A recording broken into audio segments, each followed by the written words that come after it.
இன்று மாலை நம்முடைய தியானத்திற்கென்று ஆதியாகமம் 22:17 ஒரு பகுதியை நான் வாசிக்க விரும்புகிறேன். ಈ ಸಂಜೆ ಸಮಯದಲ್ಲಿ ನಮ್ಮ ಧ್ಯಾನಕ್ಕಾಗಿ ಆದಿಕಾಂಡ 22ನೇ ಅಧ್ಯಾಯ 17ನೇ ವಾಕ್ಯದಲ್ಲಿ ಒಂದು ಭಾಗವನ್ನು ನಿಮ್ಮ ಮುಂಭಾಗದಲ್ಲಿ ಓದುವುದಕ್ಕೆ ಇಷ್ಟಪಡುತ್ತೇನೆ. இறைவன் நம் ஒவ்வொருவரையும் பார்த்து சொல்லும் ஒரு ஆசீர்வாதமான வார்த்தை. ದೇವರು ನಮ್ಮಲ್ಲಿ ಒಬ್ಬೊಬ್ಬರನ್ನು ನೋಡಿ ಆಶೀರ್ವದಿಸುವಂತಹ ಆಶೀರ್ವಾದ ನುಡಿ. நான் உன்னை ஆசீர்வதிக்க விரும்புகிறேன். ನಾನು ನಿನ್ನನ್ನು ಆಶೀರ್ವದಿಸುವುದಕ್ಕೆ ಇಷ್ಟಪಡುತ್ತೇನೆ. நான் உன்னை ஆசீர்வதிக்க விரும்புகிறேன். ನಾನು ನಿನ್ನನ್ನು ಆಶೀರ್ವದಿಸುವುದಕ್ಕೆ ಬಯಸುತ್ತೇನೆ. நான் உன்னை ஆசீர்வதிக்கவே ஆசீர்வதிப்பேன். ನಾನು ನಿನ್ನನ್ನು ಖಂಡಿತವಾಗಿಯೂ ಆಶೀರ್ವದಿಸುತ್ತೇನೆ. நான் உன்னை ஆசீர்வதிக்கவே ஆசீர்வதிப்பேன். ನಾನು ನಿನ್ನನ್ನು ಖಂಡಿತವಾಗಿಯೂ ಆಶೀರ್ವದಿಸುತ್ತೇನೆ. முழுவதும் உன்னை ஆசீர்வதிக்க விரும்புகிறேன். ಪರಿಪೂರ್ಣವಾಗಿ ನಿನ್ನನ್ನು ಆಶೀರ್ವದಿಸುವುದಕ್ಕೆ ನಾನು ಇಷ್ಟಪಡುತ್ತೇನೆ. நீ முழுவதும் ஆசீர்வதிக்கப்பட வேண்டும். ನೀನು ಪರಿಪೂರ್ಣವಾಗಿ ಆಶೀರ್ವಾದವನ್ನು ಹೊಂದಿಕೊಳ್ಳಬೇಕು. உன் வாழ்க்கையில் ஆசீர்வாதம் மட்டுமே இருக்க வேண்டும். ನಿನ್ನ ಜೀವಿತದಲ್ಲಿ ಆಶೀರ್ವಾದ ಮಾತ್ರವೇ ಇರಬೇಕು. இதுவே என் விருப்பம் என்று தேவன் சொல்கிறார். ಇದೇ ನನ್ನ ಅಪೇಕ್ಷೆ ಎಂಬುದಾಗಿ ದೇವರು ಅನ್ನುತ್ತಾನೆ. முதல் மனிதனாகிய ஆதாமையும் ஏவாளையும் உண்டாக்கிய பொழுது ಪ್ರಥಮ ಪುರುಷನಾದ ಆದಾಮನನ್ನು ಪ್ರಥಮ ಸ್ತ್ರೀಯಾದ ಹವ್ವಳನ್ನು ದೇವರು ಉಂಟು ಮಾಡಿದಾಗ வேதம் சொல்லுகிறது, ಸತ್ಯವೇದವು ಅನ್ನುತ್ತದೆ, ஆதியாகமம் 1:28, ಆದಿಕಾಂಡ 1:28ರಲ್ಲಿ, ஆதியாகமம் 5:2, ಆದಿಕಾಂಡ 5:2ರಲ್ಲಿ இந்த 2 வசனங்களிலும் வேதம் என்ன சொல்லுகிறது? ಈ ಎರಡು ವಾಕ್ಯಗಳಲ್ಲಿಯೂ ಸತ್ಯವೇದವು ಏನನ್ನುತ್ತದೆ? தேவன் முதலாவது அவர்களுக்கு என்ன செய்தார்? ದೇವರು ಪ್ರಥಮವಾಗಿ ಇವರಿಗೆ ಏನನ್ನು ಮಾಡಿದ್ದಾನೆ? அவர்களை ஆசீர்வதித்தார். ಅವರನ್ನು ಆಶೀರ್ವದಿಸಿದ್ದಾನೆ. மனதார ஆசீர்வதித்தார். ಮನಪೂರ್ವಕವಾಗಿ ಆಶೀರ್ವದಿಸಿದ್ದಾನೆ. தேவன் மனு குலத்திற்கு செய்த முதல் காரியம் அவர்களை ஆசீர்வதித்தது. ದೇವರು ಮಾನವ ಕುಲಕ್ಕೆ ಮಾಡಿದ ಪ್ರಪ್ರಥಮವಾದ ಸಂಗತಿ ಅವರನ್ನು ಆಶೀರ್ವದಿಸಿದ್ದಾನೆ. உங்களையும் என்னையும் பார்த்து அப்படித்தான் சொல்லுகிறார். ಇಂದು ನಿಮ್ಮನ್ನು ನನ್ನನ್ನು ನೋಡಿ ಹಾಗೆ ಆತನನ್ನುವನಾಗಿದ್ದಾನೆ. நான் உன்னை ஆசீர்வதிக்க வேண்டும். ನಾನು ನಿನ್ನನ್ನು ಆಶೀರ್ವದಿಸಬೇಕು.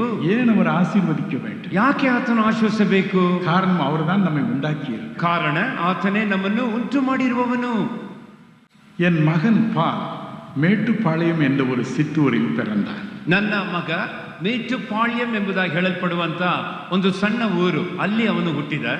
டாக்டர் மீனாட்சி சிவராமன் என்று ஒரு அம்மையார் ஒரு ஆஸ்பத்திரி வைத்திருந்தார். ಡಾಕ್ಟರ್ ಮೀನಾಕ್ಷಿ ಶಿವರಾಮನ್ ಎಂಬುದಾಗಿ ಹೇಳುವವರು ಒಂದು ಆಸ್ಪತ್ರೆಯನ್ನು ಇಟ್ಟಿದ್ದರು. அந்த ஆஸ்பத்திரியில் தான் என் மகன் பிறந்தார். ಆ ಆಸ್ಪತ್ರೆಯಲ್ಲಿಯೇ ನನ್ನ ಮಗ ಹುಟ್ಟಿದ. பிறந்த உடனே டாக்டர் அம்மாவிற்கு ஒரே சந்தோஷம். ಹುಟ್ಟಿದ ಒಡನೆಯೇ ಆ ಡಾಕ್ಟರ್ಗೆ ಬಹಳ ಸಂತೋಷವಾಯಿತು. என் மனைவியை பார்த்து சொன்னார், ನನ್ನ ಹೆಂಡತಿಯನ್ನು ನೋಡಿ ಹೀಗೆ ಅಂದರು, ஸ்டெல்லா, உனக்கு ஒரு ஆண் குழந்தை பிறந்திருக்கிறது. ಸ್ಟೆಲ್ಲಾ, ನಿನಗೊಂದು ಗಂಡು ಮಗು ಹುಟ್ಟಿದೆ ಅಮ್ಮ. அவளுக்கு ஒரே சந்தோஷம். ಅವರಿಗೆ ಒಂದೇ ಸಂತೋಷ. ஆனால் என் மனைவி என்ன சொன்னார் தெரியும்? ಆದ್ದರಿಂದ ನನ್ನ ಹೆಂಡತಿ ಏನು ಹೇಳಿದರು ಗೊತ್ತಾ? டாக்டர் அம்மா, ಡಾಕ್ಟರ್ ಅಮ್ಮ, என் மகன் உயிரோடு இருக்கிறானா? ನನ್ನ ಮಗ ಜೀವದಲ್ಲಿದ್ದಾನ? குழந்தை உயிரோடு இருக்கிறதா? ಮಗು ಜೀವದಲ್ಲಿ ಅದೆಯಾ? டாக்டர் அம்மாளுக்கு வந்தது பாருங்கள் கோபம். ಆಗ ವೈದ್ಯಕಿಗೆ ಬಂತು ನೋಡಿ ಕೋಪ. என்ன அருமையான குழந்தை ஆண்டவன் தந்திருக்கிறார். ದೇವರು ಎಂತ ಸುಂದರವಾದ ಒಂದು ಗಂಡು ಮಗುವನ್ನು ಕೊಟ್ಟಿದ್ದಾನೆ. என்ன அபசகுனமான வார்த்தையை நீ பேசுகிறாய். ಎಂತ ಅಪಶಕುನವಾದ ಮಾತನ್ನು ಅನ್ನುತ್ತಾ ಇದ್ದೀರಿ. ஏன் என் மனைவி அப்படி கேட்டார்? ಯಾಕೆ ನನ್ನ ಹೆಂಡತಿ ಹಾಗೆ ಕೇಳಿದಳು? அதற்கு முன்பு 2 குழந்தைகள் இறந்து விட்டன. ಅದಕ್ಕೆ ಮುಂಚೆ 2 ಮಕ್ಕಳು ಸತ್ತಿದ್ದವು. ஆகவே இது ஆணோ பெண்ணோ உயிரோடு இருந்தால் போதும். ಆದ್ದರಿಂದಲೇ ಇದು ಗಂಡಾದರಾಗಲಿ ಹೆಣ್ಣಾದರಾಗಲಿ ಜೀವದಿಂದಿರಬೇಕೆಂಬುದೇ. அதுதான் ஒரு தாயின் அன்பு. ಅದೇ ಒಂದು ತಾಯಿಯ ಪ್ರೀತಿ. நாட்கள் கடந்தன. ದಿನಗಳು ಹೋದವು. என்னுடைய மகனுக்கு திருமணம் முடித்தோம். ನನ್ನ ಮಗನಿಗೆ ವಿವಾಹವನ್ನು ಮಾಡಿದೆವು. அப்பொழுது அவனையும் அவன் மனைவியும் கூட்டிக் கொண்டு அவர்களுடைய அந்த ஆஸ்பத்திரிக்கு போனோம். ಆಗ ಅವನನ್ನು ನನ್ನ ಸೊಸೆಯನ್ನು ಕರೆದುಕೊಂಡು ಅದೇ ಆಸ್ಪತ್ರೆಗೆ ಅಲ್ಲಿಗೆ ಹೋದೆವು. என் மகனை பார்த்ததும் என்ன சொன்னார்கள் தெரியுமா? ನನ್ನ ಮಗನನ್ನು ನೋಡಿದೆ. ಅವರು ಏನು ಹೇಳಿದರು ಗೊತ್ತಾ?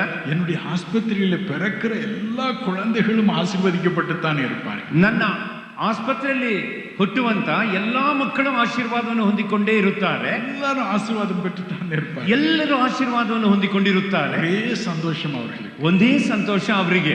என்னுடைய ஆஸ்பத்திரியில் பிறந்த குழந்தை, ನನ್ನ ಆಸ್ಪತ್ರೆಯಲ್ಲಿ ಹುಟ್ಟಿದಂತ ಮಗು, அதை போலவே ಹಾಗೆಯೇ என் அன்பு சகோதர சகோதரி, ನನ್ನ ಪ್ರಿಯ ಸಹೋದರ ಸಹೋದರಿಯೇ, உங்கள் ஒவ்வொருவரையும் பார்த்து தேவன் அப்படித்தான் சொல்கிறார். ನಿಮ್ಮ ಪ್ರತಿಯೊಬ್ಬೊಬ್ಬರನ್ನು ಕಂಡು ದೇವರು ಹೀಗೆ ಅನ್ನುತ್ತಾನೆ, நான் தான் அவனை உண்டாக்கினேன், ನಾನೇ ಅವನನ್ನು ಉಂಟು ಮಾಡಿದ್ದೇನೆ, நான் தான் அவளை உண்டாக்கினேன், ನಾನೇ ಅವಳನ್ನು ಉಂಟು ಮಾಡಿದ್ದೇನೆ. அவள் ஆசீர்வதிக்கப்பட்டிருக்க வேண்டும். ಅವರು ಆಶೀರ್ವಾದವನ್ನು ಹೊಂದಿಕೊಂಡಿರಬೇಕು. அவன் ஆசீர்வாதம் பெற்றிருப்பதை கண்டு நான் மகிழ வேண்டும். ಅವನು ಆಶೀರ್ವಾದವನ್ನು ಹೊಂದಿಕೊಂಡದ್ದನ್ನು ನಾನು ಕಾಣಬೇಕು, ಉಲ್ಲಾಸಿಸಬೇಕು. கவலைப்படாதிருங்கள், ಚಿಂತೆ ಮಾಡಬೇಡಿರಿ. இன்று இரவு அவர் வந்திருப்பது உங்களை ஆசீர்வதிக்க. ಈ ರಾತ್ರಿಯಲ್ಲಿ ಆತನು ಬಂದಿರುವುದು ನಿಮ್ಮನ್ನು ಆಶೀರ್ವದಿಸುವುದಕ್ಕಾಗಿಯೇ. இவ்வளவு நாட்கள் பட்ட கவலைகளை மறந்து விடு. ಇಷ್ಟು ದಿವಸ ಹೊಂದಿದಂತ ಚಿಂತೆಗಳನ್ನು ಮರೆತು ಬಿಡಿರಿ.